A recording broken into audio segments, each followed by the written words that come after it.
আমাদের চ্যানেলের সমস্ত গল্প শুনতে এক্ষুনি সাবস্ক্রাইব করুন আমাদের ইউটিউব চ্যানেলটিকে।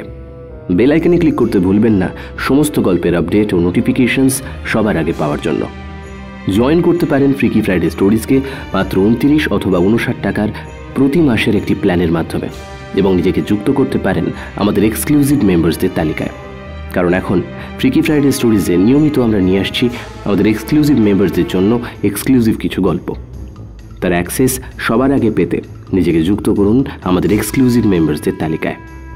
নমস্কার শ্রোতা বন্ধুরা, আমি সায়ন্তন, আপনারা শুনছেন ফ্রিকি ফ্রাইডে স্টোরিজ। আজ ফ্রিকি ফ্রাইডে স্টোরিজে আপনি শুনবেন সুলেখিকা কনক বসুর কলম থেকে বৈদুর্য লাহা সিরিজের দ্বিতীয় গল্প সবুজ মানুষ।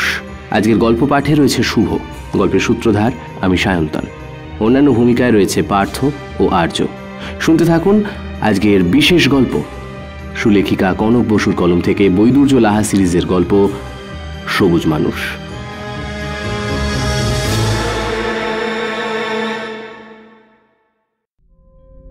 মানুষের আকারের কিছু ছায়ামূর্তি খুব তাড়াহুড়ো করে একটা বিশাল যন্ত্রের মধ্যে প্রবেশ করছে।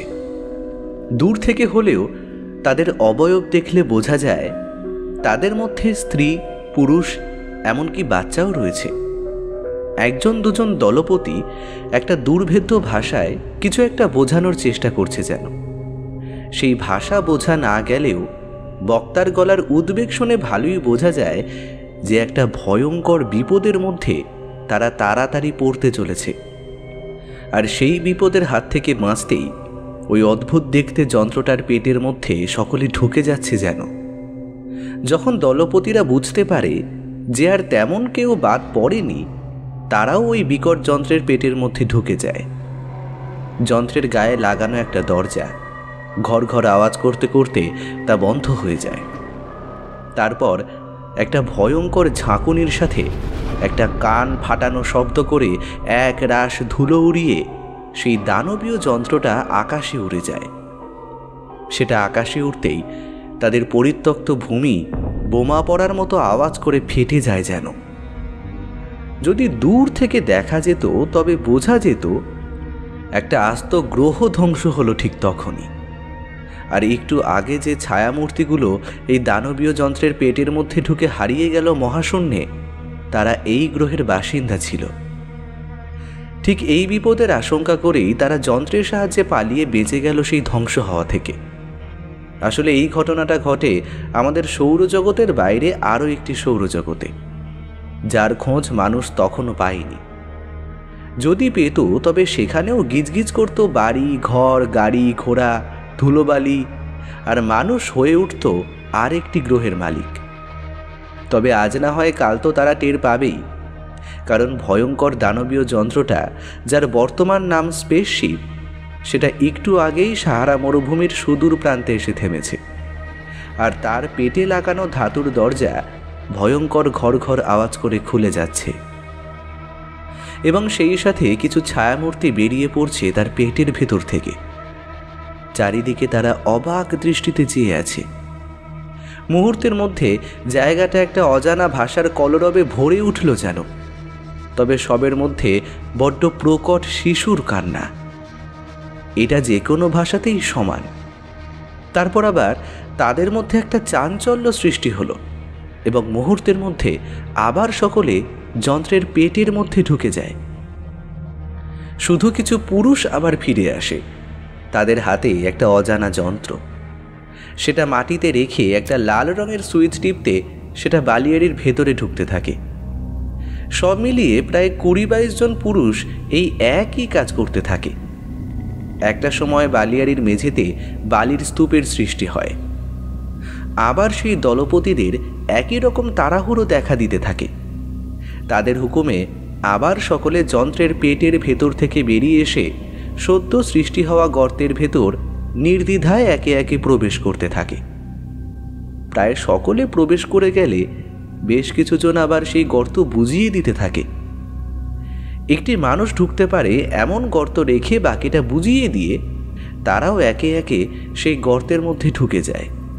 শেষজন ঢুকে যেতেই এক মন্ত্র বলে সেই গর্ত সম্পূর্ণভাবে বিলীন হয়ে যায়। একটু আগেই যে সেখানে প্রায় কয়েকশো মানুষের মতো দেখতে কিছু জীব অবলীলায় প্রবেশ করেছে তা বোঝার আর কোনো উপায় থাকে না। শুধু বাইরে পড়ে থাকে বোবা বিকট আকার যন্ত্র। যারা সেটিতে করে এসেছে তারা নির্দ্বিধায় যথেষ্ট উন্নত, কিন্তু মানুষ যে কতটা কৌতূহলী সেটা তাদের জানা ছিল না। ওই একটি রেখে যাওয়া প্রমাণ থেকেই যে মানুষ তাদের মাটির তলা থেকে বার করে নিতে পারে এটা তাদের ধারণার বাইরে ছিল।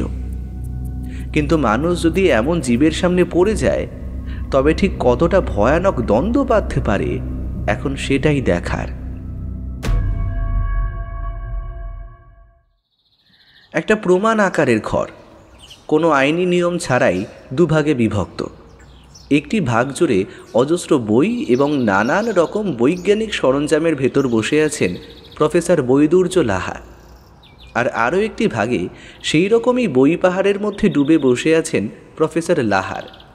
প্রফেসর লাহার বহুদিনের বন্ধু সহকর্মী প্রফেসর আদিদেব বটব্যাল।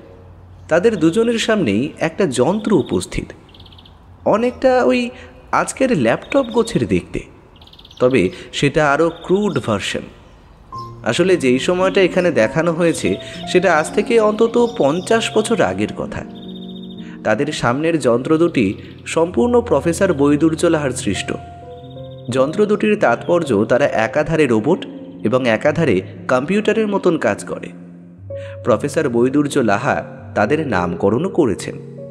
একজনের নাম প্যারামিটার আর আরেকজনের নাম ভ্যারিয়েবল। এর থেকে ভালোই বোঝা যায় যে প্রফেসর অত্যন্ত বিজ্ঞানপ্রেমী। আহা, প্রফেসরকে তো চেনানোই হয়নি ঠিক মতো।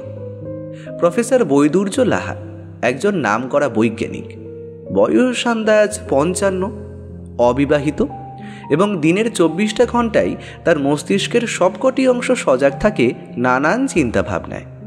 শুধু দেশে নয়, বিদেশেও তার খ্যাতির সীমা পরিসীমা নেই। তবে তাকে দেখে সেটা মোটেই বোধগম্য হবে না। তার মাথায় বহুদিনের না কাটা না আঁচড়ানো চুলের জটা, গালে বহুদিনের বাসি দাড়িগোঁফ গজিয়ে উঠেছে ইচ্ছে মতো। তারই মাঝে শুধু জলজল করছে একজোড়া বুদ্ধিদীপ্ত চোখ, আর তাতে কালো মোটা ফ্রেমের চশমা আটা। তার মতে যে মানুষ বিজ্ঞান বোঝে না সে মানুষ জীবনের অর্থই ঠিকমতো বুঝে উঠতে পারে না।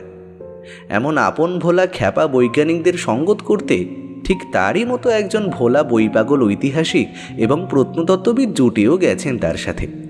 তার নাম প্রফেসর আদিদেব বটব্যাল। বয়স ওই প্রফেসর লাহার মতোই। সবচেয়ে মজার ব্যাপার, এই দুই আপন ভোলা কাজপাগল মানুষকে সামলানোর জন্য ভগবান তাদের জন্য জুটিয়েও দিয়েছেন এক অত্যন্ত সৎ প্রভুভক্তর ভৃত্য, নাম আপাতত বিদ্যুৎ। তবে সেটি তার আসল নাম নয়। কোনো একটা বৈজ্ঞানিক এক্সপেরিমেন্ট করতে গিয়ে এই বিদ্যুতের সাথে একটি গ্রামে প্রফেসর লাহার আলাপ হয়। সেখান থেকেই সে তাকে তুলে নিয়ে আসে নিজের কাছে। সে ছিল অনাথ। নিজের কাছে এনে তার নাম বদলে তাকেও বিজ্ঞান মহলের এক সদস্য করার আপ্রাণ চেষ্টা করেও শেষমেশ তিনি ব্যর্থ হন। এখন এই বিদ্যুৎ ভৃত্য কম, এই দুই প্রফেসরের লোকাল গার্জিয়ানই বেশি। তারা যাতে কাজ করতে করতে খেতে না ভুলে যান, জল খেতে না ভুলে যান, এমনকি ঘুমোতেও না ভুলে যান, এইসব খেয়াল রাখে এবং মাঝে মাঝে একটু হালকা চালে বকাবকিও করেন তাদের। আর এতে যে দুই প্রফেসরের কারোরই তেমন বাধা নেই, বরং প্রচ্ছন্ন প্রশ্রয় রয়েছে তা বলাই বাহুল্য।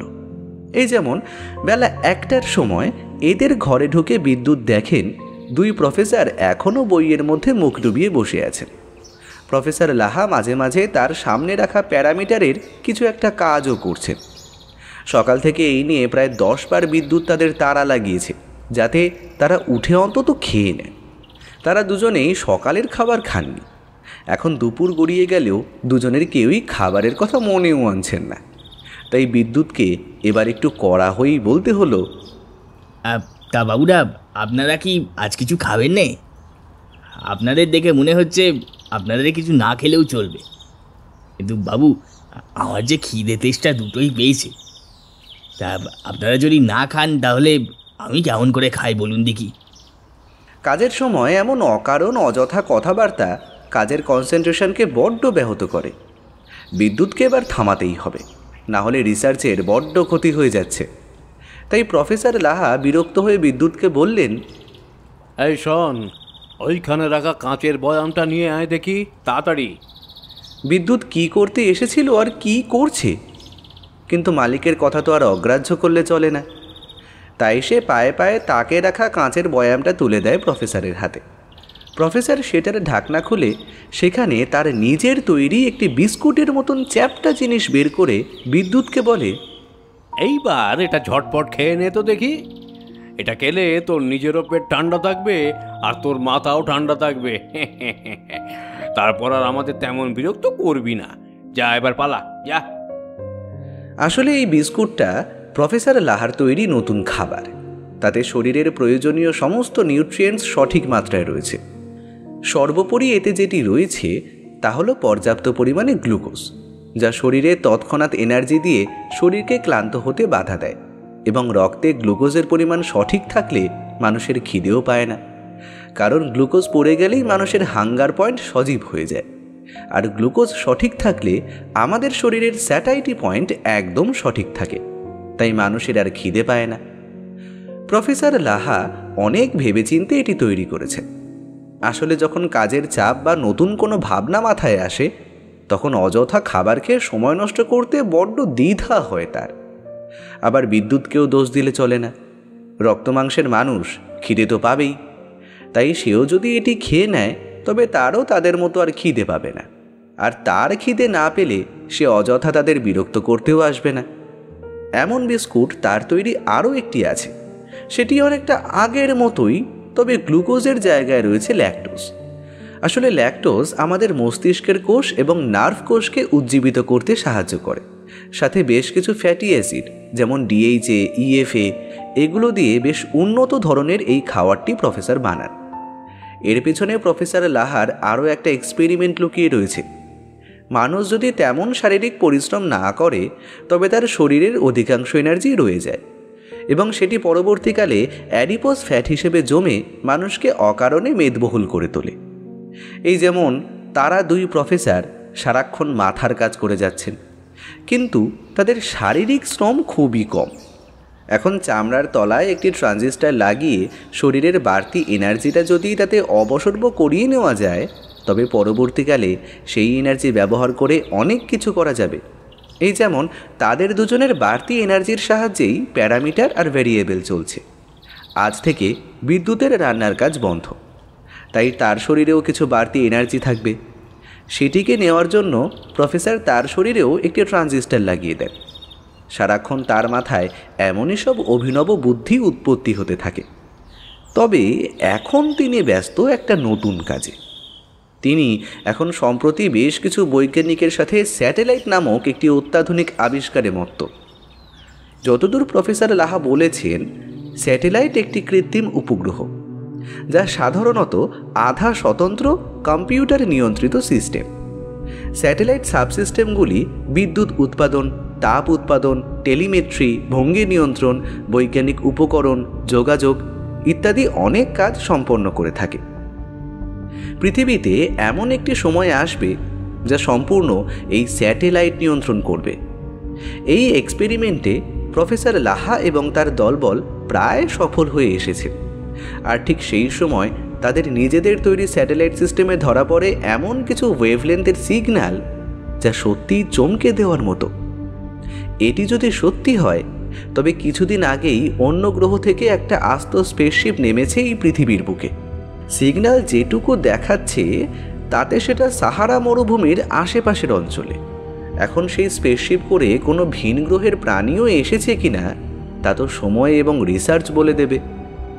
প্রফেসর বৈদুর্য লাহা এখন এই গবেষণায় ব্যস্ত হয়ে রয়েছেন, আর তার বন্ধু প্রফেসর আদিদের আশঙ্কা করছেন ওই স্পেসশিপ করে যে ভিন গ্রহের প্রাণীরা এসেছেন এই পৃথিবীর বুকে, তারা কোথাও না গিয়ে এক প্রকার গা ঢাকা দিয়ে রয়েছে এই পৃথিবীর গভীরে। আসলে সাহারা মরুভূমির টেকটনিক বা ভূত্বকীয় পাতের মুভমেন্ট পরীক্ষা করে তিনি বুঝেছেন সাম্প্রতিক একে কোনোভাবে সরানো বা নাড়ানো হয়েছে। এটি একমাত্র সম্ভব যদি কোনো হাই ফ্রিকোয়েন্সি তার মধ্যে দিয়ে খুব জোরে চলে যায় তবেই। তাহলে কি এটা ধরে নেওয়া যায় যারা এসেছে তারা কোনো কারণে সাহারা মরুভূমির বালিয়াড়ি সরিয়ে তার অভ্যন্তরে রয়েছে? তাহলে তাদের উদ্দেশ্যটা কি পৃথিবী ধ্বংস করা, নাকি তাকে আয়ত্তে আনা? এইসব প্রশ্নের উত্তর জানতে গেলে তাদের দুজনকেই পাড়ি দিতে হবে সাহারায়, এবং তারা দুজনেই নিজেদের সহকর্মীদের নিয়ে দল বেঁধে বেরিয়ে পড়বেন এক নতুন তথ্যের উদ্দেশ্যে খুবই শিগগিরই। যেই ছায়ামূর্তিগুলো ওই বিকট আকার স্পেসশিপে করে সাহারার বালিয়াড়িতে নেমেছিল, তাদের আলোতে দেখলে যে কোনো মানুষের প্রাণ ওষ্ঠাগত হয়ে উঠবে তা নিশ্চিত। তাদের উচ্চতা মানুষের চাইতে কম করে 5 ইঞ্চি বেশি, দৈর্ঘ্য মোটামুটি মানুষের সমান হলেও অথবা তাদের গঠন অনেকটাই মানুষের মতো হলেও তাদের গায়ের রং গাঢ় সবুজ। দেখলে মনে হয় যেন একটা শ্যাওলার প্রলেপ দেওয়া রয়েছে তাদের গায়ে। সেটা পিচ্ছিল, একটা স্লাইম লেয়ার দিয়ে ঢাকা, এবং সেটি বেশ দুর্গন্ধযুক্ত। শুধু তাই নয়, সাধারণ মানুষের মতো তাদের মাথার চুল নেই, বরং মাথার স্ক্যাল্পেও ওই শ্যাওলার মতো সবুজ রঙের চামড়া দিয়ে ঢাকা। তাদের চোখ দুটো ভয়ানক লাল, আর কথা বলার সময় মুখ হাঁ করলে তার ভেতরে একটা সরু লাল রঙের জিভ এবং অজস্র তীক্ষ্ণ দাঁত নজরে পড়ে। আরও একটি ব্যাপার নজর করা যায় যে প্রত্যেকের বুকের ওপরে একটা ছোট্ট টিভির মতো দেখতে একটা স্ক্রিন লাগানো, আর তাদের যান্ত্রিক ভাষা প্রয়োগের সাথে সাথে সেই স্ক্রিনে ভেসে আসছে বেশ কিছু তরঙ্গ। তবে সকলের নেই, যাদের শরীর সামান্য ছোট বা ধরে নেওয়া যায় যারা বাচ্চা, তাদের সেটি নেই। তাহলে হয়তো একটা বিশেষ সময়ে সেটিকে শরীরে প্রতিস্থাপন করা হয়। তাদের শারীরিক বৈশিষ্ট্য অনেকটাই বলে দেয় যে তারা বেশ ভয়ঙ্কর। আধুনিক ভাষায় এদেরকেই আমরা এলিয়েন বলি। তারা সাধারণত বেশ উন্নতও হয়। তাহলে তাদের নিজেদের আস্তানা ছেড়ে এভাবে আসতে হলো কেন, সেটাই বোঝার। তারা পৃথিবীর মাটি ফুঁড়ে যেখানে গিয়েছে সেখানে ইতিমধ্যে এক সুবিশাল শহর বানিয়ে ফেলেছে। বেশ বড় বড় কিছু ঘর, সেখানে ইচ্ছে মতো সকলে রয়েছে।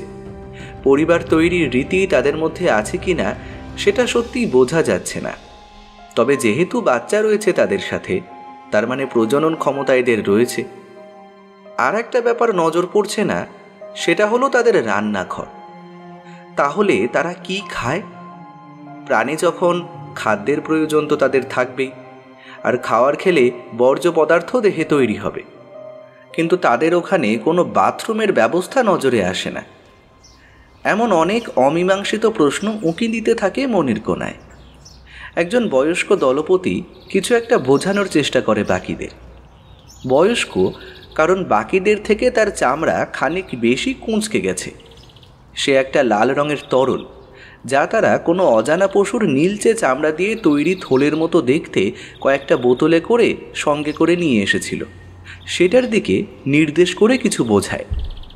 তবে সেখানে উপস্থিত প্রত্যেকটি প্রাণীকে কেমন যেন অসুস্থ মনে হয় দূর থেকে দেখে। কেউ কেউ ইতিমধ্যে শুয়ে পড়েছে মেঝেতে, কেউ বা ধুঁকছে, কেউ কেউ আবার মাথা নিচু করে খুব মন দিয়ে দলপতির কথাগুলো শুনতে থাকে। দলপতি নিজেও কথা বলতে বলতে কেমন যেন হাঁপাচ্ছে। তারপর সকলে একে একে সেটিকে খেতে আরম্ভ করল। সকলে মিলে সেটি খাওয়ার পর সেই বৃদ্ধ দলপতি আরও একটি চামড়ার তৈরি থলের ভেতর থেকে কিছু লতাপাতা সকলকে বের করে দিল। লতাপাতাগুলো সবুজ, তার মানে তাতে ক্লোরোফিল রয়েছে। সকলে আবার সেগুলি খেতে আরম্ভ করল। তবে উল্লেখ্য, সবকটি লতা তারা খাচ্ছে কিন্তু মূল সমেত, এবং প্রত্যেকটি মূলের গোড়ার দিকে ভালো করে নজর করলে তাতে রুট নডিউলস চোখে পড়বে। ঠিক যেমন আমাদের ডাল জাতীয় গাছের গোড়ায় রুট নডিউলস থাকে তেমনই, কিন্তু তাতে রাইজোবিয়াম ব্যাকটেরিয়া রয়েছে কি না তা তো প্রমাণ সাপেক্ষ।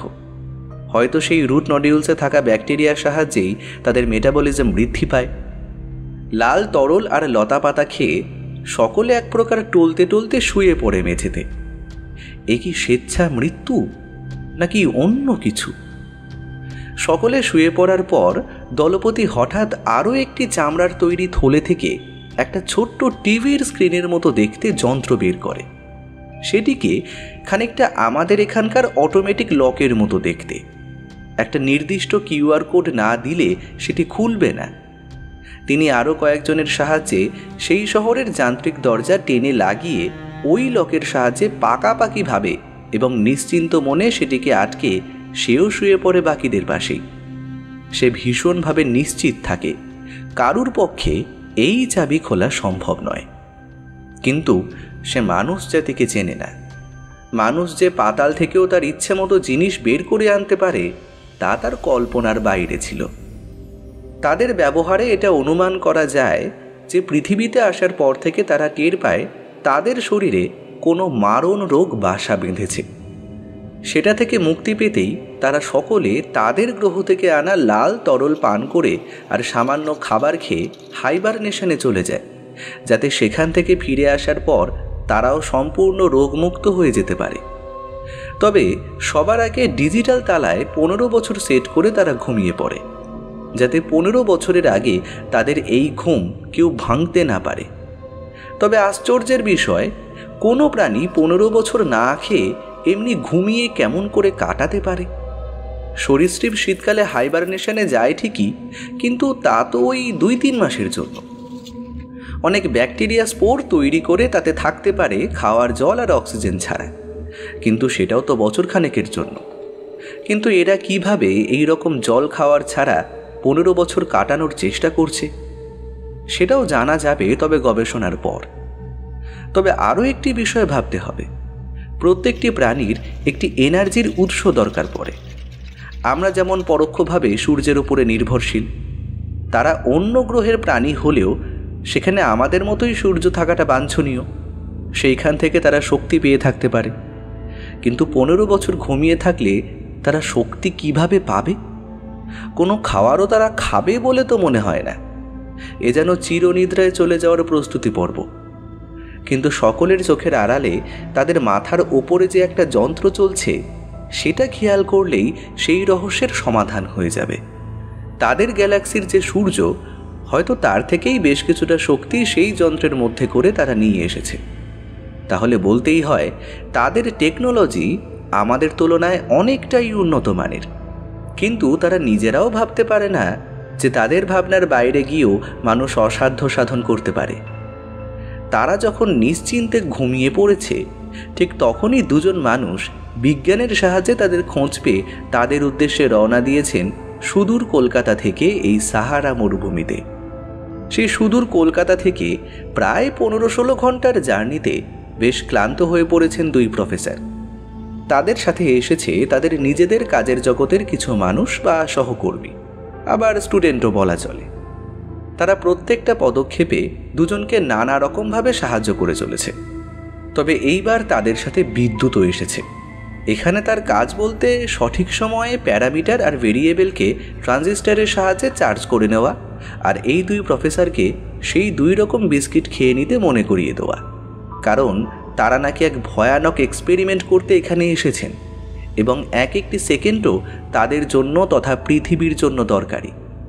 তবে বিদ্যুৎ যে এখানে খুব মনের আনন্দে এসেছে তা কিন্তু নয়। এখানে না আছে পাড়ার মোড়ের দোকান, না আছে তার আড্ডা মারার সঙ্গীরা, আর না আছে হিন্দি ছবির গান। আছে তো সেই কাজ পাগল 2 বুড়ো প্রফেসর আর তাদের সহকর্মীরা, যারা সম্ভবত বিদেশি। কিন্তু অনেক সময় আমাদের অনেক কিছুর সাথে আপোষ করে চলতে হয়, আর সে এখন তাই করছে। তারা এখানে পৌঁছতে পৌঁছতে প্রায় বিকেল পড়ে এসেছে। বিশেষ পুলিশি পাহারায় তাদেরকে এখানে নামিয়ে দেওয়া হয়। তাদের প্রোটেকশন দিতেও চেয়েছিল তারা, কিন্তু তাদের কাছে বাধা পড়বে, তাই সেটি অস্বীকার করে 2 প্রফেসর। আসলে 2 প্রফেসর এখন শুধু দেশের নয়, বিদেশেরও মূল্যবান সম্পদ, আর তার থেকেও দামি তাদের গবেষণার ফলাফল। হয়তো তার রেজাল্টের উপর নির্ভর করছে পৃথিবীর নিরাপত্তা। সাহারা মরুভূমির বালিয়ারির ওপরেই 3টি তাঁবু খাটিয়ে তাদের থাকার ব্যবস্থা করে নেয় তারা। একটু বড় তাঁবুতে 2 প্রফেসর সাথে প্যারামিটার আর ভেরিয়েবলের থাকার ব্যবস্থা হয়। আর একটিতে থাকবে তাদের দুজনের সহকর্মীরা। আর যেটা তুলনামূলক ছোট, তাতে সামান্য রান্নার ব্যবস্থা করা হয়েছে, আর তাতেই থাকবে বিদ্যুৎ। আর একটা ডিসপোজেবল টয়লেটের ব্যবস্থা করা হয়েছে। তাঁবুতে ঢোকা মাত্রই 2 প্রফেসর নিজেদের কাজ নিয়ে ভীষণভাবে ব্যস্ত হয়ে পড়ে। আজ অন্ধকার নেমে গেছে বলে প্রফেসর বৈদুর্য লাহা ঠিক করেন সকাল হতেই তার টিমকে নিয়ে তিনি বেরিয়ে পড়বেন সেই রহস্যময় স্পেসশিপের খোঁজে, যার হদিশ পেতেই এই এত দূরে মরুভূমির প্রান্তরে পাড়ি দেওয়া।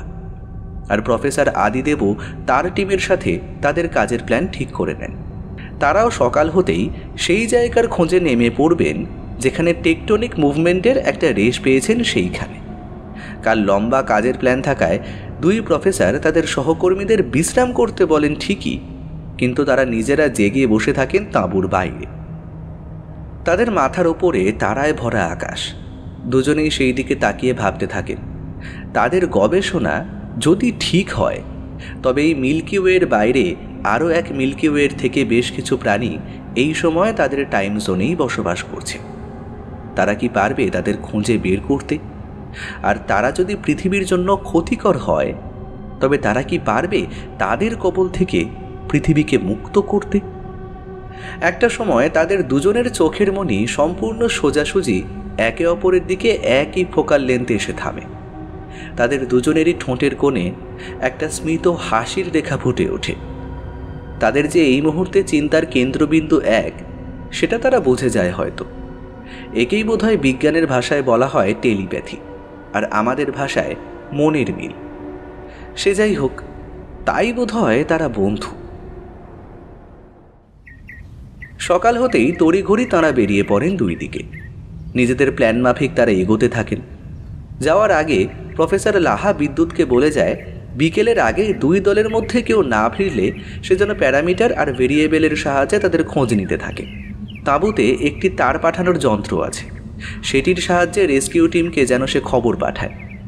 সেই তার যন্ত্রের ব্যবহার সম্পর্কে একটা জ্ঞান আগে থেকেই বিদ্যুৎকে দিয়ে রেখেছিলেন প্রফেসর লাহা।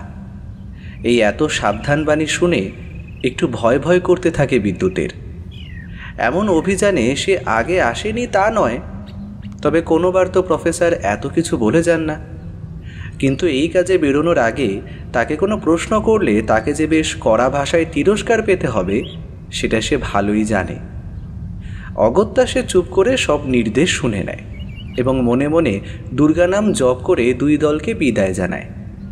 এইবার এই খাঁ খাঁ ধুধু প্রান্তরে সে আর বালি, চারিদিকে খালি বালির সমুদ্র যেন। মনটা একটু খারাপ হয়ে যায় বিদ্যুতের। হঠাৎ প্যারামিটার আর ভেরিয়েবলের কথা মনে পড়ায় ছুটে এসে তাদের কাছে চলে যায়।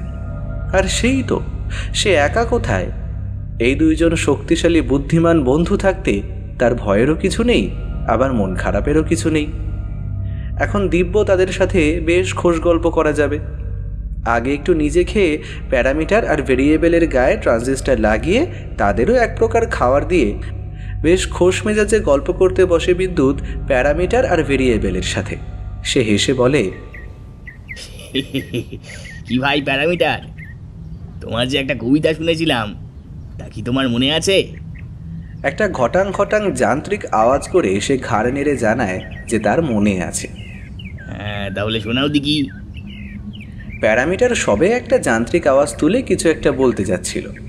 এমন সময় প্যারামিটারের বুকের ওপর সিগন্যাল প্যানেলে একটা সবুজ আলো ব্লিঙ্ক করতে থাকে। সবুজ আলোর অর্থ সফলতা। প্যারামিটার আদতে প্রফেসর লাহার পোষ্য, তাহলে এই সবুজ আলোর মানে যে তার সফলতা, এটা বোঝাই যায়। বিদ্যুৎ ভালোই বুঝতে পারে যে এখন আর প্যারামিটার আর ভেরিয়েবল তার সাথে মোটেই কথা বলতে চাইবে না, কারণ তারা এখন নিজেদের মধ্যে যান্ত্রিক উপায়ে কথা চালাচালি করবে। ভারী রাগ হয় বিদ্যুতের। খিটকেল বুড়োদের পাল্লায় পড়েছে সে। তারা না নিজেরা কথা বলে, না তাকে কোনো কথা বলার সঙ্গীর সাথে রাখে। এদিকে যন্ত্ররা যাতে ঠিকভাবে কথা বলতে পারে তার উপায় বাতলে রেখেছে। কোনো উপায় না দেখে অগত্যা সে বালিয়াড়ির দিকে চোখ রেখে একটু ঘুমোনোর চেষ্টা করে। প্যারামিটারের কাছে যখন সবুজ সিগন্যালটা এসে পৌঁছয় তখন প্রফেসর লাহা সবে স্পেসশিপটাকে খুঁজে পেয়েছেন। এই এত বড় স্পেসশিপ যে হতে পারে সেটা সকলের কল্পনার বাইরে ছিল। সর্বোপরি যখন তারা নিজেরা সবে স্যাটেলাইট কনসেপ্ট নিয়ে ভাবতে শুরু করেছেন এবং স্যাটেলাইট কিভাবে মহাকাশে ওড়ানো যায় সেসব নিয়ে ভাবনা চিন্তা করছেন, ঠিক সেই সময় এমন এক স্পেসশিপের আগমন সত্যি চাঞ্চল্য সৃষ্টি করেছে বিজ্ঞান মহলে। প্রফেসর এবং তার টিম তার খোলা দরজার ভেতর দিয়ে সেখানে ঢুকে সেটার টেকনোলজি বোঝার চেষ্টা করছিলেন। সবুজ রঙের কিছু স্লাইম প্রফেসরের চোখে পড়ে। সেটি পিচ্ছিল এবং যথেষ্ট দুর্গন্ধযুক্ত। সেটি কি সেটা বুঝতেই কিছুটা তিনি তুলে নেন পরীক্ষা করবার জন্য। স্পেসশিপের একটি দিকে একটি ডিজিটাল প্যানেল রয়েছে, তাতে নানান রকম রঙের সুইচ এবং ব্রেকের মতো কিছু রয়েছে। এটি যে স্পেসশিপ গতি এবং দিক নির্ণয়ের জন্য সেটা তিনি বুঝতে পারেন। স্পেসশিপের ভেতরে কোনো বসার মতো কোনো জায়গা করা ছিল না, তাই বোঝার উপায় নেই ঠিক কতজন এলিয়েন এখানে এসেছে। প্রফেসরের ভারী অবাক লাগে যে যারা এসেছে এই যানটিতে করে তারা কি এখানেই পাকাপাকিভাবে থাকার জন্য এসেছে, তা না হলে এই স্পেসশিপকে এমনভাবে ফেলে রেখে তারা গেল কোথায়? যদি লোকালয়ে মিশেও যায় তবে তাদের কি চেহারাগত কোনো বৈষম্য নেই মানুষের থেকে যে তাদের আলাদা করে চেনা যাবে না? যদি সেটা থাকে তাহলে তারা গা ঢাকা দিয়ে গেল কোথায়? তবে কি তার বন্ধু প্রফেসর আদিদেবের কথাই ঠিক যে তারা মাটি খুঁড়ে এই সাহারার মরুভূমির নিচেই গা ঢাকা দিয়ে রয়েছে? এত কিছু গবেষণার মধ্যেই যে কখন বিকেল নেমে আসে তারা কেউই খেয়াল করে না। তারা স্পেসশিপটাকে সেখানে রেখেই তাঁবুতে ফিরে আসে। ওদিকে প্রফেসর আদিদেবের রিসার্চ খানিকটা সফল হয়। তিনি তার টিমের সাথে মাটি পরীক্ষা করে এটা বুঝতে পারেন তার ভিতরে একটা হাই ফ্রিকোয়েন্সি পাঠানো হয়েছে এবং একটি গর্ত সেখানে খোঁড়া হয়েছিল। বালির লেয়ার দেখে তারা বুঝতে পারে যে গর্তটা বেশ ভালোই বড় খোঁড়া হয়েছিল। তবে কি তার আশঙ্কাই ঠিক যে এলিয়ানরা এখানে এসেছে? তারা এখন এই মুহূর্তে এই বালির নিচে রয়েছে নিজেদের লুকিয়ে। প্রফেসর আদিদেব ও তার টিম ঠিক সেই জায়গায় আবার গর্ত খুঁড়তে আরম্ভ করেছে। তবে আজ যতটা খোঁড়া হয়েছে তাতে তারা কিছুই খুঁজে পায়নি। সেই জায়গাটিকে পরে মার্ক করে তারা ফিরে আসে নিজেদের তাঁবুতে। প্রফেসর দুজনেই ঠিক করেন তাঁবুতে ফিরে নিজেরা নিজেদের গবেষণার রিপোর্ট নিয়ে আলোচনায় বসবেন একে অপরের সাথে। আসলে দুজন একই রকম গ্রে ম্যাটারযুক্ত বিশিষ্ট মানুষের আলোচনার ফল থেকে যে অনেক জটিল সমস্যার সমাধান বের হতে পারে তা বলাই বাহুল্য। রাতে বিদ্যুৎ খুব সামান্য রান্না করে সকলকে খেতে দেয়। খাওয়া দাওয়ার শেষে বাকিদের ছুটি দিয়ে আবারও দুই প্রফেসর খোলা আকাশের নিচে বসে নিজেদের গবেষণার আলোচনা করতে। সেই গভীর আলোচনা শেষ হতে হতে একটা লাল আলো ফুটে ওঠে পৃথিবীর বুকে। প্রফেসর আদিদেব বলেন, ঠিক কোন গ্যালাক্সি থেকে এলিয়েনের আগমন কে জানে? সেখানেও কি এমন সূর্য উঠছে? সকালের আলো একটু জোর হতেই কালকের মতো নির্ধারিত টিম নিয়েই বেরিয়ে পড়লেন দুই প্রফেসর দুই দিকে। আর বিদ্যুৎ লেগে পড়ে আগের দিনের অসম্পূর্ণ আড্ডাটা দেওয়া যায় কিনা সেটা দেখতে। সে আবার কালকের মতো প্যারামিটার আর ভেরিয়েবলের কাছে গিয়ে বলে, ইয়ে ভায়া, মনে আছে নাকি সেই ছড়াটা? কালকের মতোই প্যারামিটার ঘটাং ঘটাং করে যান্ত্রিক আওয়াজ তুলে কিছু বলতে যাওয়ার মুহূর্তে ভেরিয়েবলের বুকের ওপর যে সিগন্যাল রয়েছে তাতে একটা লাল আলো ব্লিঙ্ক করতে থাকে। আর সেটার যে কী মানে হতে পারে সেটা বিদ্যুৎ, প্যারামিটার আর ভেরিয়েবল ভালোই জানে। তাদের মনের মধ্যে একটা আশঙ্কা হতে থাকে। আসলে ভেরিয়েবল প্রফেসর আদিদেবের সহচর, আর লাল রঙের সিগন্যাল মানে তার কোনো বিপদ হয়েছে। আসলে এটিও প্রফেসর লাহার সৃষ্টি। একটা লৌহ মানবের ভেতরে ইলেকট্রোম্যাগনেটিক ফিল্ড সৃষ্টি করে তাকে জোরালো ওয়েভলেন্থ ধরার ক্ষমতা আনানো এটা প্রফেসর লাহারই সৃষ্টি। মানুষের মনের যে কোনো অবস্থা, অনুভূতি, যেমন রাগ, দুঃখ, আনন্দ, টেনশন, সব কিছুর আলাদা আলাদা ওয়েভলেন্থ থাকে, আর সেটাকেই রিড করতে সক্ষম এই দুই যন্ত্র মানব। ঠিক যেমন কাল প্রফেসর লাহার সাফল্যের মুহূর্তে যে আনন্দ তার মনে দানা বেঁধেছিল সেটাকেই একটা সবুজ সংকেত দিয়ে বুঝিয়ে দিয়েছিলেন প্যারামিটার। সেই লাল সিগন্যাল আসতেই বিদ্যুৎ অভ্যেস মতো তার যন্ত্রের সাহায্যে একটা তার করে দেয় প্রফেসর বৈদুর্য লাহাকে। এটাও ওই ইলেকট্রোম্যাগনেটিক ফিল্ডের কারসাজি। বিপদটা যে ঠিক কতটা বড় তা একটু হলেও আন্দাজ করতে পারে বিদ্যুৎ এতদিন তাদের সাথে থাকতে থাকতে। তাই প্রফেসররা ভগবান না মানলেও সে কিন্তু জোর হাত করে দুর্গা নাম জপ করতে থাকে। প্রফেসর লাহার কাছে যখন লাল সিগন্যালটা এসে পৌঁছয় তখন তিনি গভীর গবেষণায় ব্যস্ত। তারা আজ স্পেসশিপে কোনো এলিয়েনের শরীরের কোষ পাওয়া যায় কি না, অথবা তাদের কোনো ফেলে যাওয়া খাওয়ার অথবা তাদের বর্জ্য পদার্থ পাওয়া যায় কি না এসব বোঝার চেষ্টা করছেন। এমনকি স্পেসশিপের দেওয়ালে রাখা সুইচের প্যানেলকে অ্যাক্টিভেট করে কোনো বিশেষ তথ্য পাওয়া যায় কি না এটাও ভালো করে বোঝার ব্যাপার। এমন গভীর গবেষণার মধ্যেই বিদ্যুতের পাঠানো তার একটা বাধা হয়ে আসে তার কাছে। সেটি উপেক্ষা করার মতো সাহস তার হয় না। যদিও মানুষ হিসেবে প্রফেসর লাহা অত্যন্ত কঠিন বা আবেগহীনই বলা চলে, কিন্তু এতদিনের সহকর্মী এবং বন্ধুর বিপদকে অগ্রাহ্য করার মতো অতটাও কঠিন মানুষ তিনি নন। তার উপর যদি প্রফেসর আদিদেব এই এলিয়েনদের কবলে পড়ে, তবে তার এবং তার টিমের পক্ষে একা সেখান থেকে বেরিয়ে আসা বেশ মুশকিল। তাই তাকে এক্ষুনি ফিরতে হবে তাঁবুতে এবং সিগন্যাল পরীক্ষা করে সেটার দিক নির্ণয় করে কিছু জরুরি জিনিসপত্র নিয়ে সেখানে যেতেই হবে তার বন্ধুকে বাঁচাতে। তার সাথে কেউ যেতে না চাইলে সে একাই যাবে। সে তার টিমকে সমস্তটা বুঝিয়ে একাই রওনা দেয় তাঁবুর দিকে। তাদেরকে তিনি বলেন সমস্ত তথ্য নিখুঁতভাবে নিয়ে রাখতে, যাতে পরে গবেষণা করতে কোনো অসুবিধে না হয়। কথাগুলো বলেই আর একটুও সময় নষ্ট না করে সে তাঁবুর দিকে পা বাড়ায়। মনে মনে যে একটা চাপা উত্তেজনা তার হচ্ছে তা সে নিজেও ভালো করে বুঝতে পারে। আজ শুরু থেকেই বেশ তাড়াতাড়ি খননের কাজে এগোতে থাকে। বোঝাই যায় বালির স্তর বেশ আলগা এবং ফুরফুরে। কাল ও আজ মিলিয়ে প্রায় 20 ফুটের মতো খোঁড়া হয়ে যায়। এই এতটা খোঁড়ার পর তাদের সকলের পা ঠেকে যায় একটা বিশাল মেটালের আস্তরণে। তারপর সেটাকে নানাভাবে পরীক্ষা করার পরে বোঝা যায় সেটি একটি দরজা। সেই দরজার ওপারে হয়তো রয়েছে সেই এলিয়েনরা, কিন্তু অনেক টানাটানির পরেও সেটা বিন্দুমাত্র খোলা যায় না।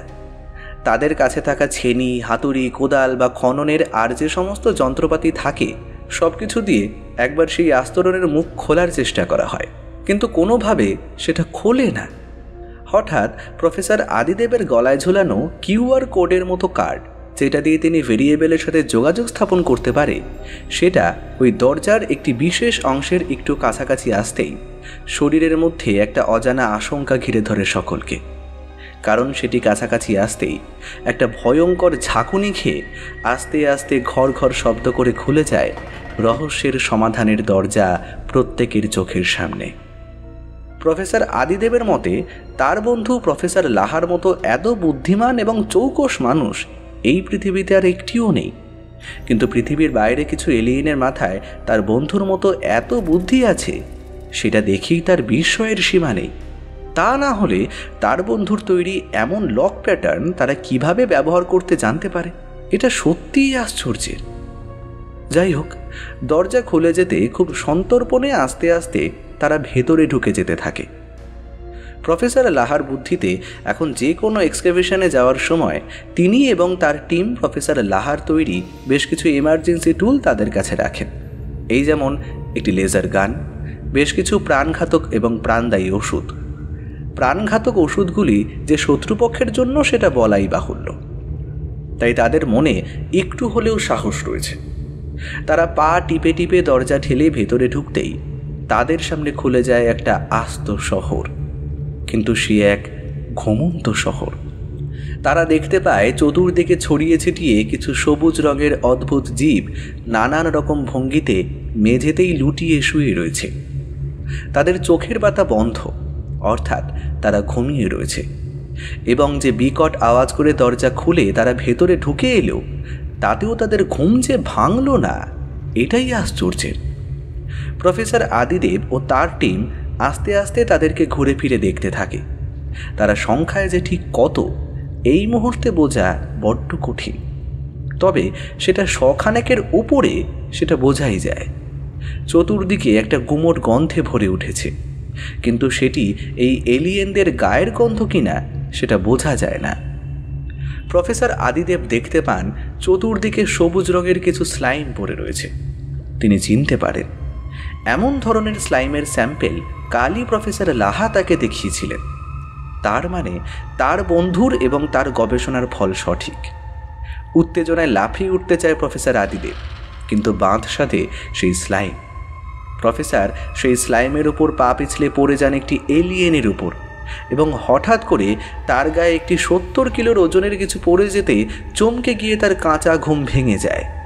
তার ঘুম ভাঙতেই একটা বিকট হুঙ্কারে সে সকলকে হয়তোবা সজাগ করে দিতে চায়।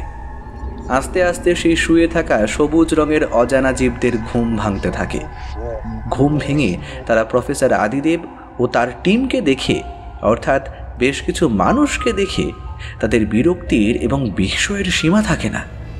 তারা ভালোই বুঝতে পারে তাদের এই কাঁচা ঘুম ভাঙানোর পেছনে এই অদ্ভুত জীবেদেরই হাত রয়েছে।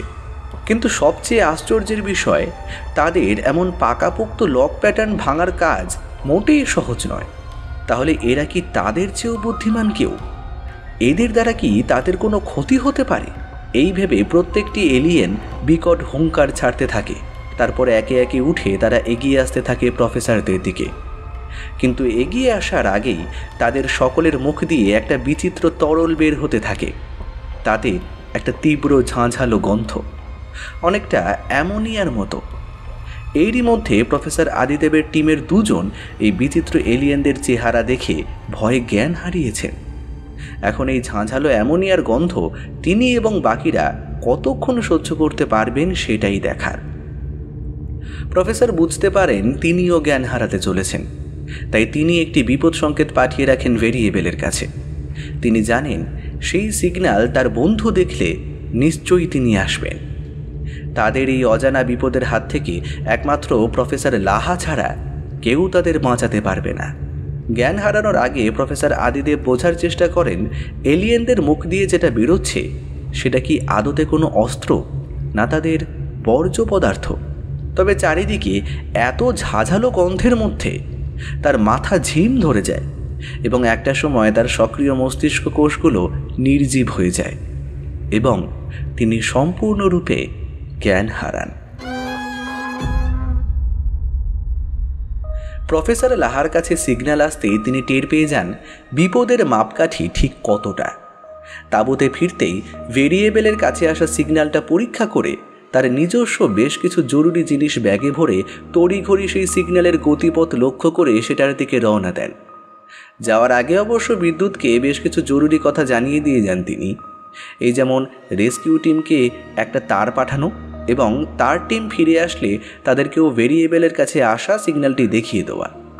তারা যদি চায় তবে তারাও যেন রেস্কিউ টিমের সাথে ওই গতিপথ ধরে চলে আসেন। অবশ্য তারা না যেতে চাইলে কিন্তু তাদের জোর করে সেখানে যাওয়ার দরকার নেই, কারণ বিপদ তারও অজানা।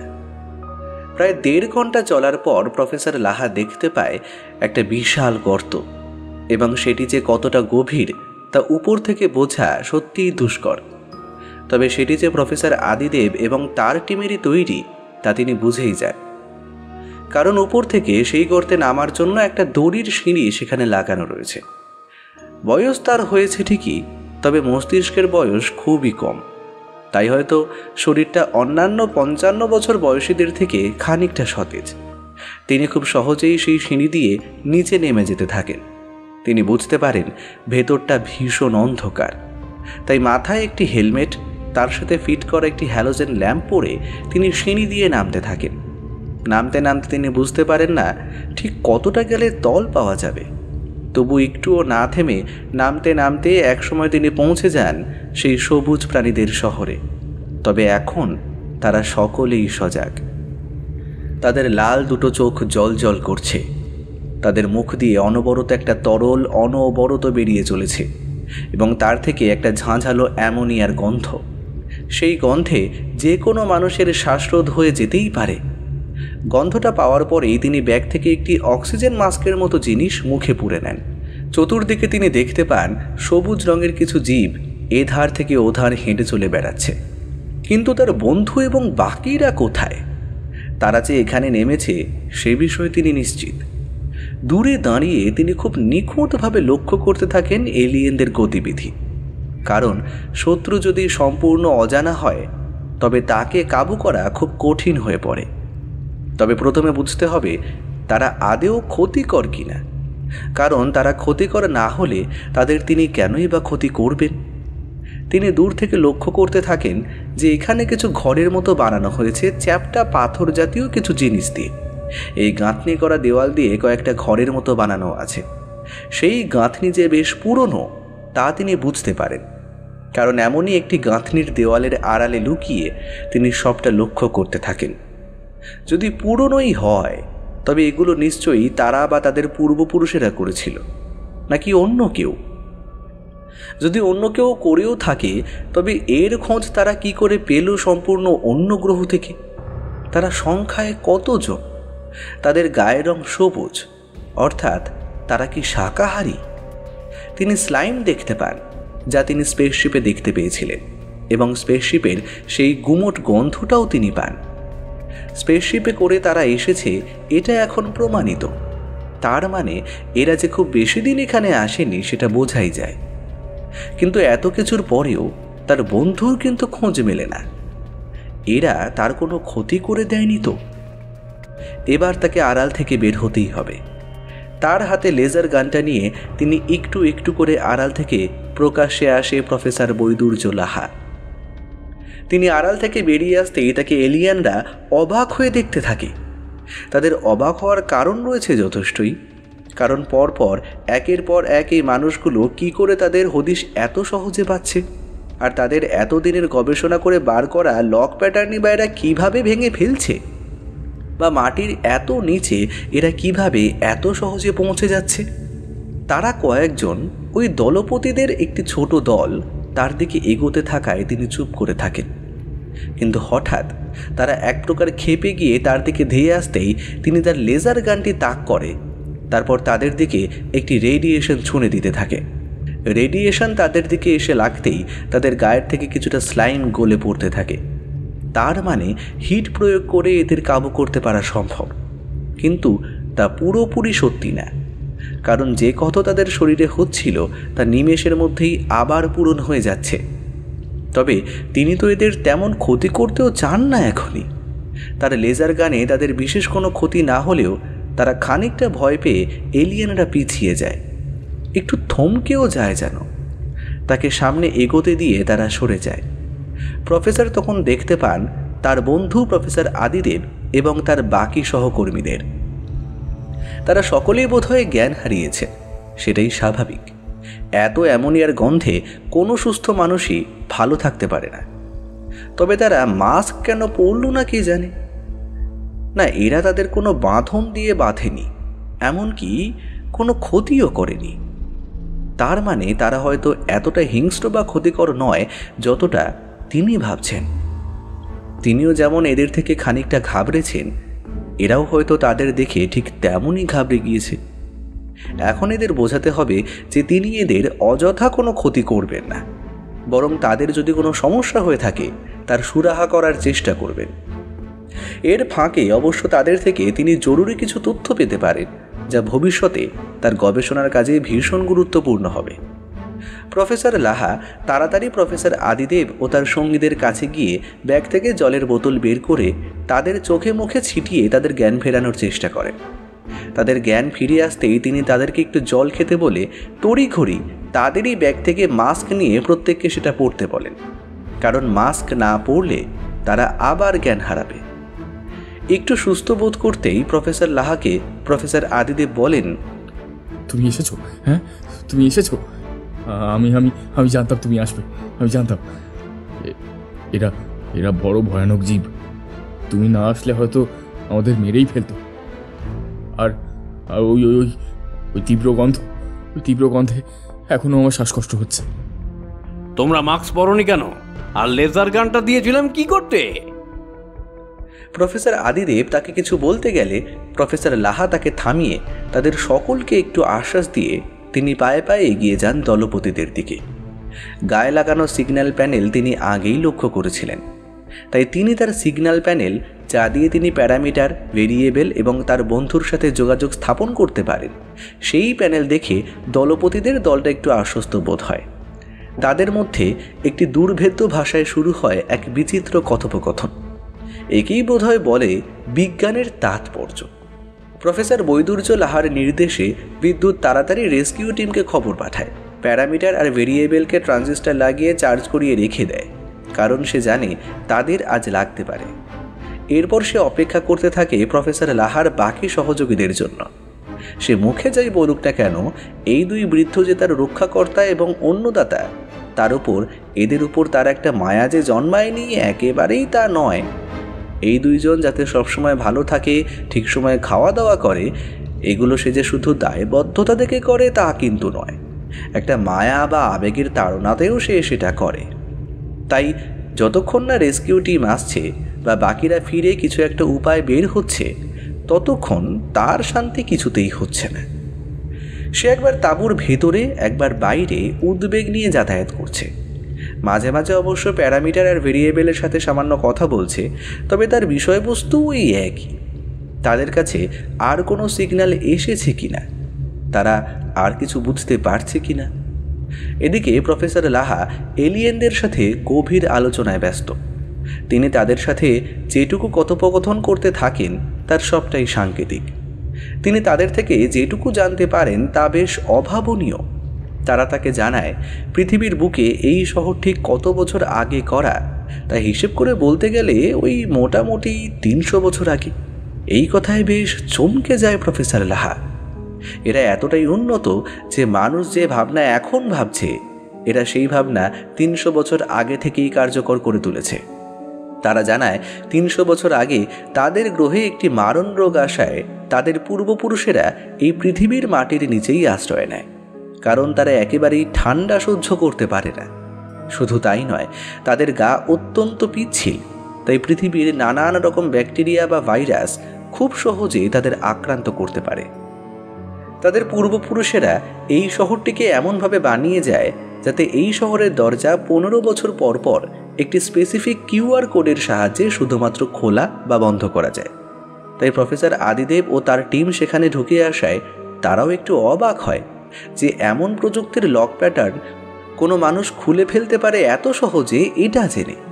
তারা এও জানায় যে তাদের গ্রহটি সম্পূর্ণভাবে বিনষ্ট হয়ে গিয়েছে। এখন তাদের একটি নতুন বাসস্থান খোঁজার খুব দরকার হয়ে পড়ে। পৃথিবী তাদের জন্য মোটেই দীর্ঘদিন বাস করার জন্য উপযুক্ত নয়, তবে কিছুদিন যাতে অন্তত নিরাপদে তারা বাস করতে পারে এবং তার মধ্যে একটি নতুন গ্রহ যদি তারা আবিষ্কার করতে পারে, তবে সেদিনই তারা সেখানে পাড়ি দেবে। কিন্তু পৃথিবীতে আসতেই একটি মারণ রোগ তাদের প্রত্যেককে আক্রান্ত করে ফেলে এবং সেটা থেকে মুক্তি পেতেই তাদের অব্যর্থ ওষুধ খেয়ে এবং কিছুটা খাবার খেয়ে তারা হাইবারনেশনে চলে যায়। এটি তাদের বিশেষত্ব যে তারা ওই বিশেষ তরল খেয়ে নিলে 15 বছর বেঁচে থাকতে পারে শুধু ঘুমিয়ে। প্রোগ্রাম এমনভাবেই সেট করা থাকে যাতে এই বছরগুলোর মাঝে তাদের কোনোভাবেই ঘুম না ভাঙে। তবে তার জন্য তাদের একটি শক্তির প্রয়োজন। তাই তারা তাদের গ্রহ থেকে আসার সময় কিছুটা আলো বা আলোর শক্তি সংগ্রহ করে নিয়ে আসে একটি যন্ত্রের সাহায্যে। হাইবারনেশনে যাওয়ার আগে তারা সেটিকে তাদের মাথার উপরে চালিয়ে দিয়ে নিশ্চিন্তে ঘুমিয়ে পড়ে। যখন প্রফেসর আদিদেব সেখানে ঢুকে যান, সেখানে ফ্রিকোয়েন্সির তারতম্য ঘটায় তাদের ঘুম পাতলা হয়ে যায়।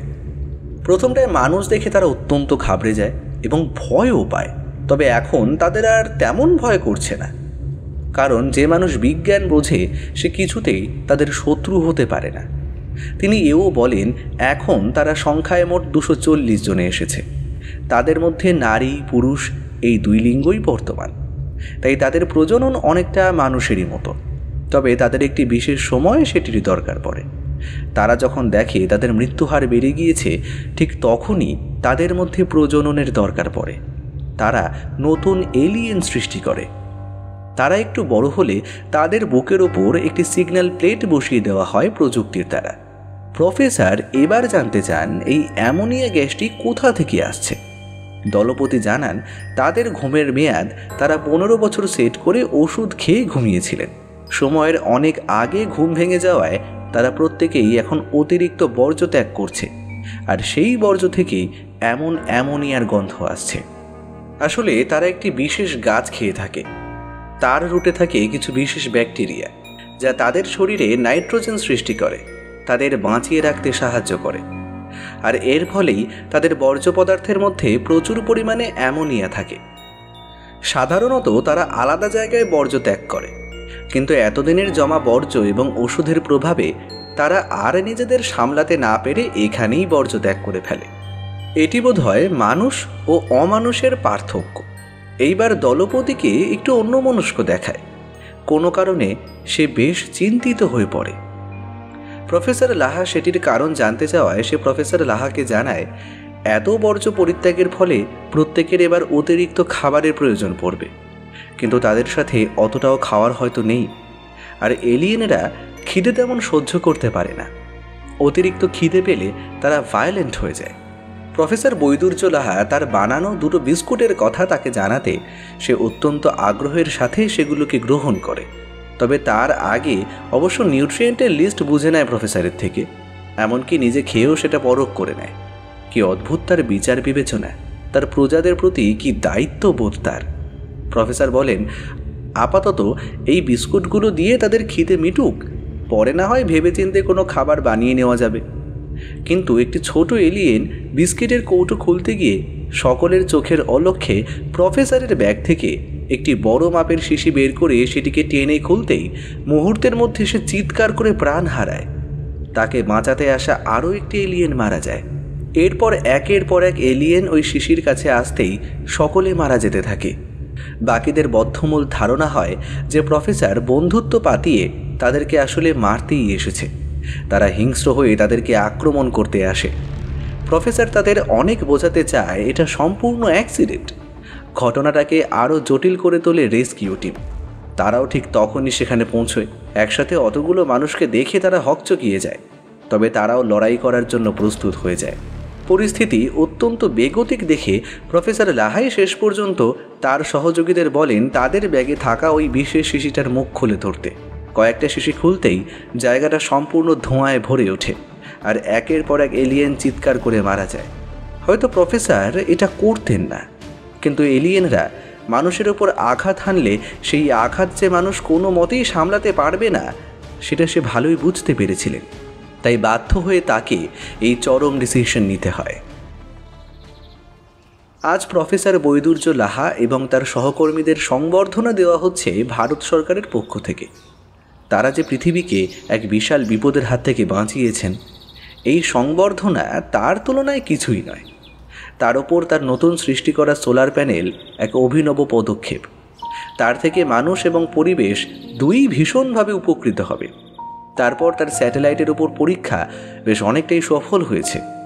তার ধারণা আর 10 থেকে 12 বছরের মধ্যেই স্যাটেলাইট সিস্টেম কার্যকর হয়ে যাবে।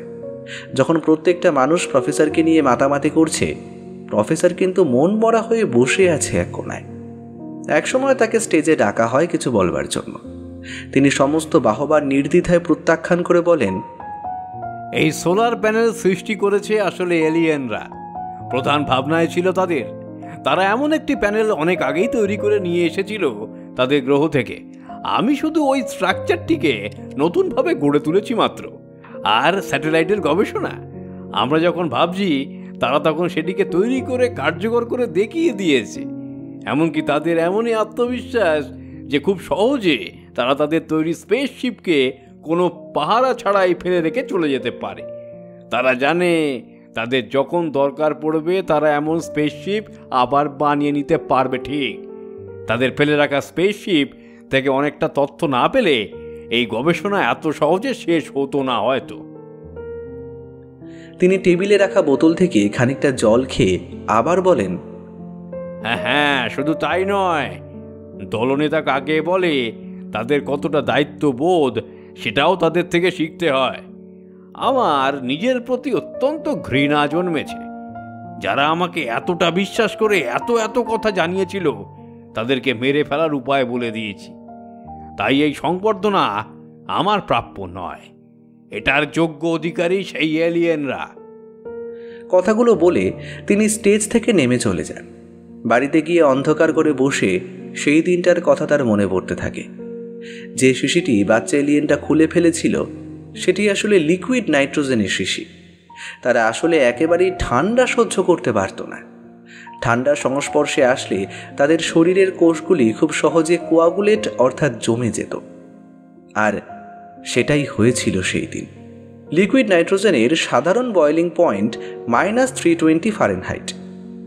এই কেমিক্যাল মানুষের হাতে লাগলেও সেটি যথেষ্ট ভয়াবহ হতে পারে। তাই সেটিকে ব্যবহার করার জন্য বিশেষ নিয়ম মেনে চলা প্রয়োজন। প্রফেসর লাহা সব সময় লিকুইড নাইট্রোজেনকে বিশেষ আত্মরক্ষার উপায় মনে করে সেটিকে টুল কিটে রাখতেন এবং বাকিদেরও রাখতে বলতেন। সেদিন সেটিরই হদিশ পায় ওই বাচ্চা এলিয়েনটি। তারপর তার সংস্পর্শে আসায় তার কোষগুলি জমাট বেঁধে তৎক্ষণাৎ তার মৃত্যু হয়। এই সব কিছু জেনেও সেদিন প্রফেসর সেই শিশুগুলো সকলকে খুলতে বলে দিয়েছিলেন, কারণ যখন একের পর এক এলিয়েন মারা যেতে থাকে এই লিকুইড নাইট্রোজেনের প্রভাবে, দলপতি তার সিগন্যাল প্যানেলে এমন একটি ফ্রিকোয়েন্সির ওয়েভলেন্থ এই পৃথিবীতে প্রয়োগ করতে উদ্যত হয়, যেটি হলে হয়তো শুধু যে সব প্রাণী মারা যাবে তা নয়, কোনো প্রাণ এই পৃথিবীতে অন্ততপক্ষে 100 বছর জন্মাতে পারত না। তাছাড়া তখন সবকটি এলিয়েন ভীষণ ভায়োলেন্ট হয়ে উঠেছিল। তাদের দলের একজনকে ছুঁড়ে ফেলে দিতেই তার 2 হাত টুকরো টুকরো হয়ে ভেঙে যায়। এই সমস্ত রকম বিপদ এড়াতে তিনি সেদিন বাধ্য হয়েই এই ম্যাসাকার করতে বলেন। কিন্তু তার জন্য তিনি অনুতপ্ত। তার ধারণা, তিনি এলিয়েনকে বোঝাতে পারেননি যে তিনি তার ক্ষতি চাননি। কোনোদিন মানসিক দুর্বলতাকে প্রাধান্য দেননি প্রফেসর বৈদুর্য লাহা। তবে আজ তার মন ভীষণ বিগড়ে আছে। কোনো বই পড়তে ভালো লাগছে না, কোনো চিন্তা মাথায় আসছে না। এমনকি তার সাথের প্যারামিটারের সাথেও কোনো গল্পগুজবও করছেন না। তিনি বুঝতেও পারছেন না তার কি হয়েছে। ইদানিং তো প্রফেসর আদিদেবের সাথে বেশ ঝগড়াও চলেছে তার মতে তিনি কেন সকলের মতো এটা বিশ্বাস করছেন যে এলিয়েনরা ক্ষতিকর ছিল। তারা তো সত্যিই তার কোনো ক্ষতি করেনি। সবচেয়ে ক্ষতিকর তো মানুষ, যে তাকে এত বিশ্বাস করলো, মাত্র 1 মুহূর্তে নিজের স্বার্থে ঘা লাগতেই পুরো খেলা বদলে দিয়ে তাদেরকে মেরে ফেলা হলো। অস্থির পায়ে ঘরের মধ্যে পায়চারি করতে থাকেন প্রফেসর লাহা। ঠিক তখনই তার সিগন্যাল প্যানেলে একটা হালকা সিগন্যাল এসে আবার হারিয়ে যায়। প্রফেসর লাহার ষষ্ঠ ইন্দ্রিয় সজাগ হয়ে যায়। তিনি সিগন্যাল প্যানেলের সামনে বসে নানান রকম ওয়েভলেন্থের সাহায্যে সেই হারিয়ে যাওয়া সিগন্যালটাকে খুঁজতে আরম্ভ করেন। আরও মিনিট পর ওই একই সিগন্যাল ধরা পড়ে তার সিগন্যাল প্যানেলে। হ্যাঁ, ঠিক আবারও একটি স্পেসশিপ আসছে এই পৃথিবীতে। তিনি উত্তেজনায় তার টিমমেটদের ফোন করে ব্যাপারটা জানাতে তারা জানায় এমন কোনো সিগন্যাল তাদের প্যানেলে ধরা পড়েনি। অবাক হয়ে যান প্রফেসর। এটা তো হওয়ার কথা নয়। সিগন্যাল প্যানেলগুলো এমনভাবেই বানানো যে সবকটাতেই একই সিগন্যাল একই সময় ধরা পড়বে। তাহলে কি কোনো বিশেষ কারণে শুধু তাকেই এই সিগন্যাল পাঠানো হলো? এবার তার উত্তেজনা আরও বেড়ে চলে। তিনি আবারও সিগন্যাল প্যানেলের সামনে বসে পরীক্ষা করতে থাকেন। তিনি বুঝতে পারেন এই বার্তা শুধু তারই জন্য। তবে কি এলিয়েনদের কেউ কোথাও বেঁচে আছে? আর তারা বুঝতে পেরেছে যে তিনি বাধ্য হয়ে করেছেন যা করেছেন? তবে কি তারা তাকে ক্ষমা করে দিয়েছেন? তিনি মনে মনে প্রতিজ্ঞা করেন, যদি সত্যি কোনো এলিয়েন আবারও এসে থাকে তবে এইবার তাদের সুরক্ষিত রাখার দায়িত্ব তার। আর এই প্রতিজ্ঞা তিনি পালন করবেন যে কোনো মূল্যে। মনটা একটু হালকা লাগে প্রফেসর লাহার। কখনো কখনো যান্ত্রিক গবেষণা, তথ্য প্রযুক্তি ঠিক ভুলের চাপে পড়ে নরম মন চাপা পড়ে যায়। কিন্তু কিছু ঘটনা মনের উপর পড়ে থাকা মরচেগুলোকে পরিষ্কার করে ফিরিয়ে আনে সূক্ষ্ম অনুভূতিদের। তারপর আবার সেই অনুভূতিকে প্রাধান্য দিয়েই শুরু হয় নতুন পথ চলা। তাই হয়তো আমরা মানুষ।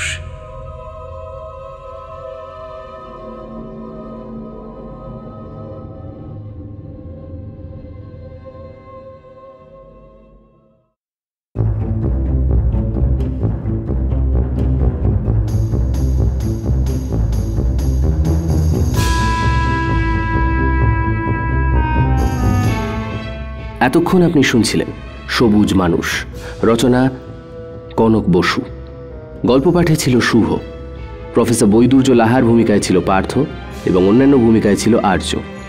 আজকের গল্পের শব্দ সংযোজনে ছিল পিয়ালি, আবহ সঙ্গীত ও স্পেশাল এফেক্টসে ছিল রণজয়। এই গল্পের প্রচ্ছদ নির্মাণ করেছে টিম পিক্সেলের থেকে সৌভিক। কেমন লাগলো আজকের গল্পটা? যদি গল্পটা আপনাদের ভালো লেগে থাকে অবশ্যই ভিডিওটিকে একটি লাইক করে দেবেন, চ্যানেলটা সাবস্ক্রাইব করতে ভুলবেন না, বেল আইকনে ক্লিক করে দেবেন সমস্ত গল্পের আপডেট এবং নোটিফিকেশনস সবার আগে পাওয়ার জন্য। আগামী পর্বে আবার দেখা হবে আপনাদের সাথে। সবাই ভালো থাকবেন, সুস্থ থাকবেন এবং শুনতে থাকবেন ফ্রিকি ফ্রাইডে স্টোরিজ। দেখা হচ্ছে। নমস্কার।